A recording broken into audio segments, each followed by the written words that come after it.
When did your gut feeling of something's not right here save you? Story 1. Some dude got off the bus at the same stop as me. It's about 8 p.m. and October, so it's quite dark out already. He had spoken to me on the bus, one line about nice weather. Anyway, he gets off the bus after me. I cross the road and make a mental note of him walking the opposite way to me. I make sure to watch him walking away. Something in my gut says not to trust him. To get to my house, I have to walk up a hill with a path alongside a high stone wall. It is secluded. Usually I listen to music as I walk. I decided not to this time. I'm about halfway up when I get this awful feeling. I take up my phone, dial my mother's number, and as I do, I hear fast steps of someone running up behind me. I know it's the guy before I turn around, and as I do, he is literally running full speed towards me. I look him dead in the eyes, ready to fight for my life. As I do this, my mother answers her phone, and I say, "Hi, Mom." He slows right down to a light jog and says, "Evening," as he jogs past me. I ask my mom to stay on the line. Her boyfriend comes out to meet me at the top of the hill. The guy is nowhere to be seen. He was definitely running up behind me to strike me, and by turning to face him, I'm certain it threw him off. Okay, can all of you do me a favor and just start taking self-defense classes? Like, you shouldn't have to. It's sad that I should even have to suggest that, but I'm scared for people just reading these, and I want you all to be safe. I want you to be able to grab a pursuer by the butt cheeks and rip them in half like a wishbone. Just stay safe, everyone. Story 2. Worked as a shot girl at a pub. One night I rejected someone who attempted to get my number. Not unusual, and he didn't seem that bothered. The whole exchange wasn't strange to me. In the early hours after the bar closed, I went to leave through the back door into the car park like usual when I saw the sensor light outside was on. Someone was standing just outside the door. I felt uneasy, so went out the front and asked one of the bouncers to walk me around the back to my car. As we rounded the corner, we spotted this guy lurking outside the door holding his belt like a makeshift garrote. When he saw us, he started screaming that I was a effing bee and I should die. He scampered off into the road and never came back. I am now slightly less excited for my shift as a shot girl tonight. Story 3. I was in Turkey for vacation when I was about 7 or 8 years old, and I made friends with some other tourists, but also some locals, all around the age range of 8 to 16. These two local guys were about 16, and at one point during the late afternoon, they asked if I wanted to go with them to go-kart outside of the hotel area, and I agreed. Approximately 30 seconds of walking along with them, I got the most chilling feeling I've ever had in my life. All the hairs on my skin rose up, and I had this super uneasy feeling deep in my gut. It actually felt like some supernatural force was beckoning me to dip. I turned on my heels and sprinted so fast to get back to the hotel, I didn't even look back. When I returned, my mother asked where I had been. I told her I was taking a rough crap. Oddly enough, I was quite fond of those guys before this happened, but thinking about it in retrospect, why would two local 16-year-olds have any genuine interest in go-karting with a young 8-year-old tourist? I feel like I may have dodged a bullet. We may never know. Story 4. I'm a petite woman and was 19 at the time. Had a late shift that ended at 10 p.m. Hit the grocery store before my walk home about 10 blocks. I've got arms full of groceries and notice a car driving past me in the opposite direction. Heard it pull a U-turn behind me and park. I tell myself probably just getting home from work too. But then I hear footsteps behind me. I turn around and it's a man in his 30s, I'd guess. He doesn't say anything but stops walking when I stop walking. I keep walking, bit faster now, and I can hear him speed up too. I turn around again and say, "Hey man, what's up?" He says, "Nothing." I turn around and keep walking, almost at a mini jog pace, and I hear him speed up too. I was about 4 blocks away from home. The adrenaline kicked in, I dropped my bags and booked it. Made it home, told my boyfriend what was happening. As he goes outside to find the guy, the dude drives by in his car right past my house. We call the cops, give them a description, and the operator tells us they've had other calls about the same guy. Really hoping he never actually caught someone. Really hoping his creepy butt wound up in jail. Really happy I listened to my gut. That is legitimately terrifying, and I'm glad you listened to your gut. That is the kind of experience that would haunt me for years, maybe the rest of my life to some degree. Folks, always put your safety first, and if you need to run, run. Story 5. There's been a few times where I hadn't listened to my gut, but one sticks out where I did. I used to live in a smaller Minnesotan town down near some train tracks and a bike/running path that extended out of town into the woods. One evening, I'm sitting outside on my porch drinking a couple of beers with my buddy. Two dudes walk up on us kind of out of nowhere, and immediately something seems off with them. It's a college town, and drunk people come up onto your porch a lot or randomly just say hello on their way to or from the bars downtown. But these dudes had a bad butt vibe to them. I had a little black Louisville Slugger lying next to me on the porch, so I grabbed and just held it across my lap. One dude asks us, "You guys got any extra smoke?" Buddy says, "Nope." The other guy comes up real close, almost onto the porch, and says, "Did you see my face?" I just kept looking forward, but not directly at him, and just said, "Nah, man, we didn't see anything." He said something like, "Good, little punk butt," and they both walked away. 2 nights later, I'm sitting in my living room with the same buddy, and the local news is on. 2 guys were arrested for robbing and stabbing a man a couple nights back on the trail down by the train tracks next to where I live. My buddy and I had looked at their faces coming up, and I had seen the dude clear as day that had asked for the smoke. It was those same effing guys.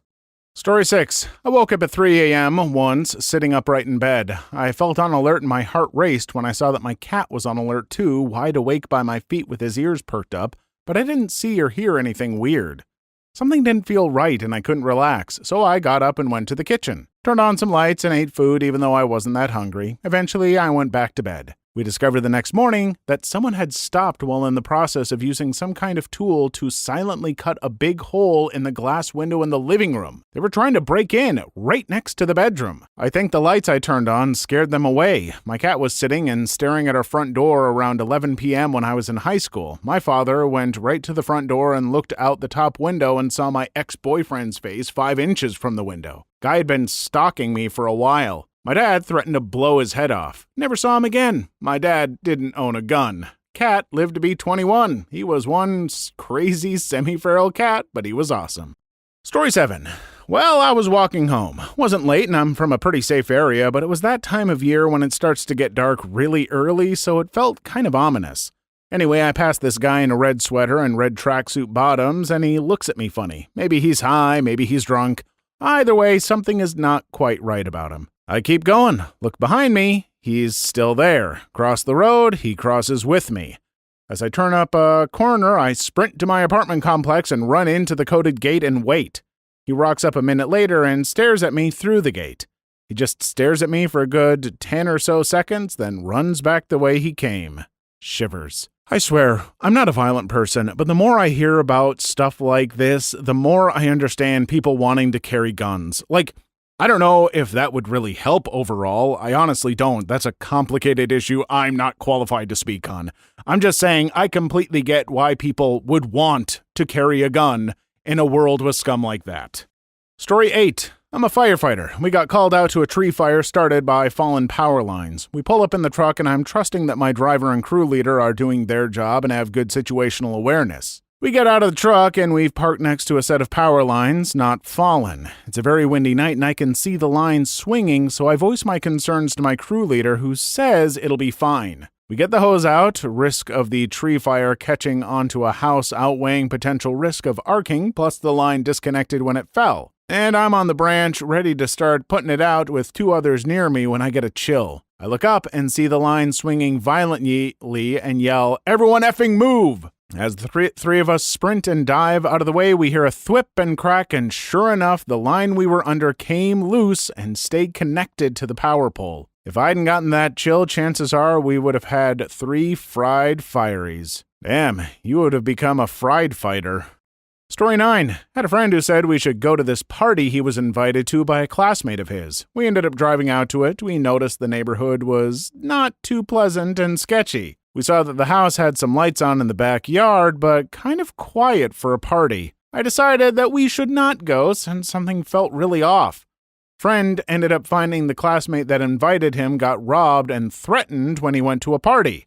It ended up being a fake party. How is this a good plan? Let's invite people to our house to rob them? Nobody will ever catch us? Story 10. Someone came into my work that gave me the I'm in danger feeling. I work in a place where 60% of my customers are children, and I naturally get very protective of them. But you can't call the police because someone is creeping you out. He kept getting close to the children, but not doing anything or even making them uncomfortable, so there still wasn't anything I could do. He leaves and I shrug it off. Another customer soon comes in and gives me the same feeling, so I'm thinking, I'm just anxious today.